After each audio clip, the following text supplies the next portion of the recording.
তোমার কি স্বপ্ন আছে? তুমি কি চাঁদে যাবে? হ্যাঁ স্যার, চাঁদে কেন, আমি মঙ্গলেও যেতে চাই।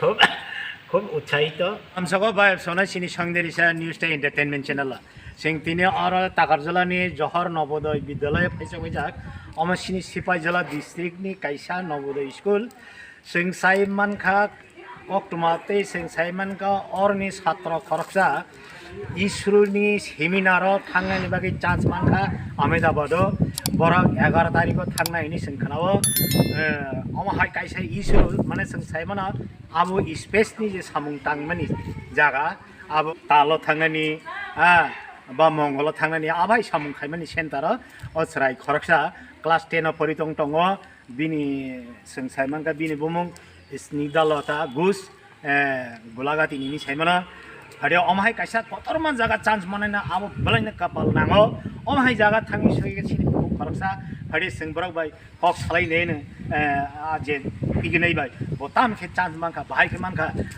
बरनि आबरं जों काहाम के सराय सराय टेप साइ मालायना रोङै तंदि संदे हिसाबै अबनो गोबां के शेयर गायदे जाते जत बरनो साइमानते जत बरनो खाबा जाते चलाय हम सभी को नमस्कार। आज हम लोग आया है सिपाही जिला डिस्ट्रिक्ट का ये ताकरला स्थित ये नवोदय विद्यालय है, जौहर विद्यालय। इसमें हम लोग सुना है एक स्टूडेंट ने इसरो के जो सेमिनार में सिलेक्ट हुआ है, इसलिए हम लोग इनके साथ बातचीत करने के लिए हम लोग आज यहाँ में उपस्थित हुआ है। इसमें बांग्ला टीचर भी है, एजेंसी प्रिंसिपल सर है। ये जो सिलेक्ट हुआ है सेमिनार के जाने के लिए वही ये है, ये स्टूडेंट है।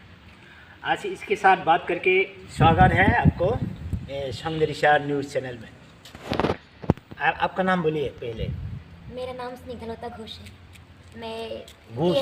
जी सर, घोष। मैं पीएमसी जेएनवी सिपाहीजला का एक स्टूडेंट हूँ, क्लास 10 में पढ़ती हूँ। अच्छा, तो आप तो घोष है तो मतलब आप तो अच्छा से बांग्ला बोल सकते हैं ना? जी सर। अच्छा अच्छा, तो बांग्ला में हम लोग बातचीत करेगा जैसे कि इनका भी सुविधा हो। अच्छा, तुम्हारा पारा कौन है? तुम কোথায় থাকো তুমি? আমি গোলাঘাটিতে থাকি। গোলাঘাটি? হ্যাঁ স্যার। আমাদের এই টাকারলার পাশে যে গোলাঘাটি? হ্যাঁ স্যার। আচ্ছা, তোমার বাবার নাম কি? আমার বাবার নাম খোকন ঘোষ। মার নাম? মার নাম শিল্পী দেববর্মা। তোমার বাবা কি করেন? আমার বাবা জার্নালিস্ট। পেশায় জার্নালিস্ট? হ্যাঁ, পেশায় একজন জার্নালিস্ট। আচ্ছা, তুমি কোন ক্লাসে পড়ো? আমি এখন ক্লাস 10 এ পড়ছি। ক্লাস 10 না? হ্যাঁ স্যার। আচ্ছা, আমরা দেখছি পত্রপত্রিকার মধ্যে তুমি যে ইসরোর সেমিনারে তুমি যে সিলেক্ট হচ্ছে, এটা কীভাবে সিলেক্ট হয়েছে তুমি একটু বিস্তারিত করো। এটা স্যার আমাদের স্কুল থেকে ক্লাস 9-এর লাস্টে আমাদের ক্লাস টিচারকে বলা হয়েছিল 6 জন মেধাবী স্টুডেন্টের নাম দেওয়ার জন্য। তো উনি আমাদের যে এটার যে ইনচার্জ ছিলেন সন্দীপ স্যার, পিজিটি কেমিস্ট্রি, ওনাকে আমাদের 6 জনের নাম দিয়েছিলেন। তারপর ওখান থেকে উনি আমাদের 6 জনের রেজিস্ট্রেশন করেন এবং তার মধ্যে একটা কুইজও হয়েছিল। তারপরে ওখানে বিভিন্ন ইনফরমেশন দেওয়ার মাধ্যমে এই রেজিস্ট্রেশনটা কমপ্লিট হয়েছিল। তারপর আমরা আমাদের স্কুলের আইটি ল্যাবে গিয়ে আমরা কুইজটা কমপ্লিট করি এবং তার মধ্যে রেজাল্ট অ্যানাউন্সমেন্ট হওয়ার দিন আমি জানতে পারি যে আমি পেয়েছি, আমি সিলেক্ট ওইখানে যাওয়ার জন্য। এখন যে ইসরো যে সেমিনার হবে এটা কোথায় হবে? এটা গুজরাটের আহমেদাবাদে ইসরোর এসএসসি বলে একটা সংস্থা, স্পেস অ্যাপ্লিকেশন সেন্টারে আমরা যাব। আচ্ছা, এটা কবে যাওয়া হবে তোমরা? এটা রিপোর্টিং ডেট 10 মে। 10 তারিখ মে? হ্যাঁ, মের 10 তারিখ আমরা ওইখানে যাব এবং আসার ডেট 23 মে। আচ্ছা, তুমি যে এখানে যাব, এখান থেকে তোমার আসা যাওয়ার খরচ কি তোমরা নিজেরা বহন করবো না গভর্নমেন্ট থেকে বা স্কুল থেকে কুছ দেওয়া হবে নাকি? এখনের মতো তো আমাদের বাড়ি থেকে এটা দেওয়া হবে, মানে আমার বাবা এটা দেবেন নিজের গাড়ির থেকে। তারপর পরে ইসরো থেকে আমার যে ফেয়ারটা আছে আমার টাকাটা ওইখান থেকে দেওয়া হবে। মানে আপ ডাউনের যে ফেয়ারটা তারাই দেবে না? হ্যাঁ, ওইখান থেকে দেওয়া হবে। আচ্ছা, তাহলে দেখো একটা এখানে নবোদয় স্কুলের যে একজন স্টুডেন্ট, খুব একটা নাম করা ইনস্টিটিউট বা সংস্থা, ওইখানে একটা সেমিনারের সুযোগ পেয়েছে। আচ্ছা, তুমি এখানে সুযোগ পেয়ে তোমার কীরকম লাগছে? স্যার, বলতে গেলে তো আমার খুবই খুশি লাগছে, খুবই আনন্দ লাগছে, খুবই এক্সাইটেড। আমি ওইখানে গিয়ে কী শিখবো, ওইখানে গিয়ে যা জানবো তা এসে এখানে আমি সবাইকে বলতে চাই, সবার সঙ্গে শেয়ার করতে চাই। খুব খুবই এক্সাইটেড। আচ্ছা তাহলে আচ্ছা তোমার একটা প্রশ্ন করি লাস্টের দিকে, তুমি কি ভবিষ্যতে তুমি কি পড়াশোনা মানে কি নিয়ে পড়াশোনা করতে চাও? প্রথমে তো আমার এখনো পর্যন্ত মেডিকেল লাইনে যাওয়ার ইচ্ছে ছিল, তো এখন ইসরো যাওয়ার পরে যদি চেঞ্জ হয় তাহলে আমি দেখি আমার এরোস্পেস ইঞ্জিনিয়ার হওয়ারও একটা ইচ্ছে আছে।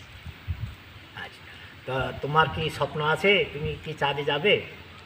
হ্যাঁ স্যার, চাঁদে কেন, আমি মঙ্গলেও যেতে চাই। খুব খুব উৎসাহিত, খুব এক্সাইটেড। আমরাও সংদেশা নিউজ পক্ষ থেকে আমরাও ওইটাই কামনা করি, যাতে ভালোভাবে সেমিনার করে আসতে পারুক, তার জীবনে সফল হোক, তার আশা আকাঙ্ক্ষা পূরণ হোক, ওইটাই আমরা আমাদের সংদেশা নিউজ চ্যানেলের পক্ষ থেকে আমরাও এটা ইয়ে করে আশীর্বাদ করি। Thank you sir. আচ্ছা हाँ, विद्यार्थियों को हर तरह की सुविधा उपलब्ध कराते हैं। हमारे सारे जितने भी अध्यापक हैं सभी टैलेंटेड हैं और लाइब्रेरी में हम सब कंपटीशन की बुक्स रखते हैं, तो हमारे विद्यार्थी सभी तरह की तैयारी करते हैं। सभी क्लासरूम हमारे स्मार्ट क्लासरूम हैं। कंप्यूटर लैब में हमारे पास 40 कंप्यूटर्स हैं। तो निश्चित रूप से जवाहर नवोदय विद्यालय सिपाहीजला त्रिपुरा सभी सुविधाओं से सुसज्जित है। हमारे पास रिसोर्सेज हैं और हम विद्यार्थियों का घर से भी ज़्यादा 24/7 उनका केयर करते हैं। तो निश्चित रूप से हमारे जो विद्यार्थी हैं, रिजल्ट के मामले में भी हमारा स्कूल पूरे सिपाहीजला डिस्ट्रिक्ट में लास्ट ईयर ही पहले स्थान पर था, इस बार भी पहले स्थान पर रहेगा। तो हमारे जो विद्यार्थी हैं वो निरंतर प्रगति कर रहे हैं और उनके लिए हम प्रयासरत हैं। और मेरे गाइडेंस और सुपरविज़न में पूरा विद्यालय चल रहा है और हम पूरे टीम वर्क के रूप में सभी विद्यार्थियों के साथ, सभी अध्यापकों के साथ मिलकर के एक बेहतर पीएम श्री जेएनवी सिपाहीजला बनाने का प्रयास कर रहे हैं, ताकि हमारे विद्यार्थियों का सर्वांगीण विकास हो। और नवोदय विद्यालय इसके लिए एक बेहतरीन मौका है, जहाँ पर विद्यार्थी न केवल पढ़ाई में जबकि हर तरह की गतिविधि में हमारे विद्यार्थी हर तरह से आगे हैं। Thank you sir. तो आपका परिचय दीजिए सर। मैं प्रदीप कुमार, प्राचार्य पीएम श्री स्कूल जवाहर नवोदय विद्यालय सिपाहीजला त्रिपुरा